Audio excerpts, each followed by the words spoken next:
Unpacking the impact, how abuse shapes the body, mind, and identity. Part 2 of 3. Exploring the emotional, psychological, and physical effects of abuse and how they distort your sense of self. Abuse doesn't end when the relationship does. Its effects can linger for years, sometimes silently, impacting your emotions, mental health, body, and most significantly, your sense of self. In part 1 of this series, we explored how self-limiting beliefs are often shaped by abusive experiences. Today, in part 2, we'll unpack the deeper consequences, how abuse affects your entire system, from your nervous system to your self-worth, and how these effects lead to false beliefs that hold you back. I'm Carmen Tosca, a certified financial coach. If you are a woman seeking financial freedom, find my resources in the video description. The emotional, psychological, and physical impact of past abuse. Healing begins with understanding and validating the full impact of what you have survived. Abuse not only affects your thoughts, it imprints on your nervous system, emotions, ability to trust, and even your physical health. Emotional effects. The emotional aftermath of abuse is often intense and confusing. You might experience persistent anxiety and fear even when there's no immediate threat, because your body remains on high alert. Depression, characterized by deep sadness, apathy, or a loss of interest in life. Irritability and anger, which may feel out of character, but are valid responses to chronic injustice and betrayal. Emotional numbness, a protective response when feelings become too painful to bear. Sudden emotional reactions, such as crying, panic, or rage, triggered by situations that echo past trauma. These emotional responses are not signs of weakness. They are natural effects of enduring prolonged harm. Psychological effects. Abuse doesn't just hurt your feelings, it assaults your mind.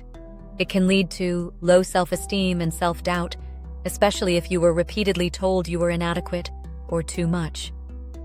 Post-traumatic stress disorder, PTSD, includes symptoms such as nightmares, flashbacks, and hypervigilance. Dissociation, or feeling disconnected from your body, emotions, or surroundings, can occur as a survival mechanism. Difficulty trusting stems from those who should have protected you, causing harm.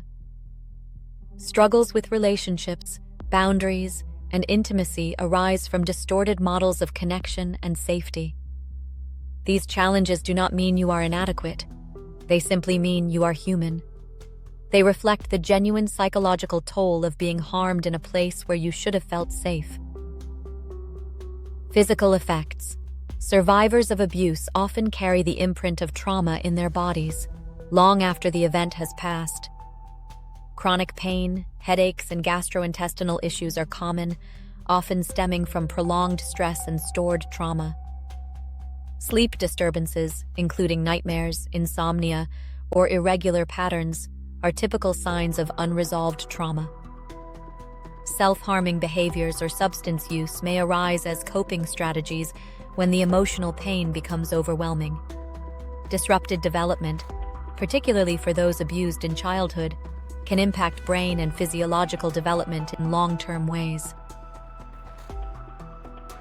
Understanding these effects helps eliminate shame and provides you with the language to express what you've been feeling in your body and mind.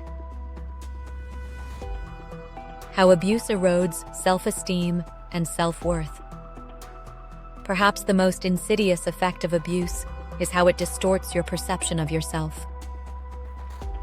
When abuse occurs, especially repeatedly, it sends a devastating message. You don't matter. Your needs aren't valid. Your voice doesn't count. Over time, these messages become internalized. Here's how this process unfolds. Betrayal of trust. Abuse by a trusted figure, whether a partner, parent, or authority, shatters your ability to trust, not just others, but also yourself. It's disorienting. If someone who claimed to love you caused harm, what does that say about your worth?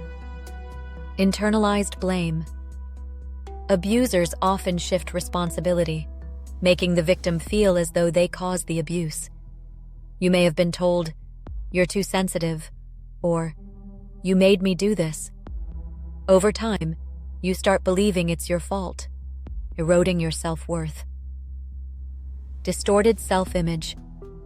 Repeated criticism or demeaning treatment reshapes how you see yourself. Instead of recognizing your strength, creativity, or kindness, you may focus on your flaws or failures, many of which were exaggerated or invented by the abuser. Invalidation. When your feelings, experiences, or reality are repeatedly dismissed, you learn not to trust your own voice. This creates deep uncertainty and self-doubt. Learned helplessness. Repeated exposure to powerlessness fosters the belief, "Why try? Nothing changes." This is a survival response, but it becomes a mental trap, convincing you that your choices don't matter. Trauma responses. Shame, fear, and guilt become internal companions, reinforcing the false belief that you are too damaged or not enough to be loved, seen, or successful. Survival mechanisms that silence you. To cope, you may have disconnected from your authentic self, toning down your desires, dreams, or personality just to avoid further harm. However, this disconnection can make it difficult to recognize your value, even when the danger has passed. How abuse creates self-limiting beliefs. All these emotional, psychological, and physical effects lay the groundwork for self-limiting beliefs. Here's how the pieces connect. Internalized messages like, "I'm too much," "I'll never be good enough," or "I can't trust anyone," become the lens through which you view your life. Repetition and conditioning reinforce these beliefs until they feel like truth. Power imbalances persuade you that you have no right to assert yourself or make choices. Fear-based survival strategies train you to avoid risk, change, or self-expression. Hiding your light becomes a way to stay safe, even when you're no longer in danger. But these beliefs are not truths. They are wounds, and wounds can heal. If you've ever felt invisible or afraid to step into your full power, know this. These feelings do not reflect who you are. They are echoes of what you've endured. Understanding how abuse has shaped your inner world is not about blaming the past. It's about understanding the map so you can begin to redraw it, reclaiming the parts of yourself that were silenced, minimized, or hidden away. In the final video of this series, we'll explore how to start releasing self-limiting beliefs and rebuild your identity on a foundation of truth, strength, and self-compassion, paving the way for your journey to financial and emotional freedom. So make sure to watch part 3 of this series. If this episode helped you connect the dots between past trauma and your current self-perception, and you're ready to break free from self-limiting beliefs shaped by trauma and take control of your future, I have written an ebook specifically to address this painful issue. It's specifically designed for women who have experienced abuse and want to reclaim their financial and personal power. Find the link in the video description. Want to simplify your finances and map a path to financial freedom? Grab my free guide, also linked in the description. I'd love to hear in the comments, what belief or pattern are you ready to let go of? See you in the next one.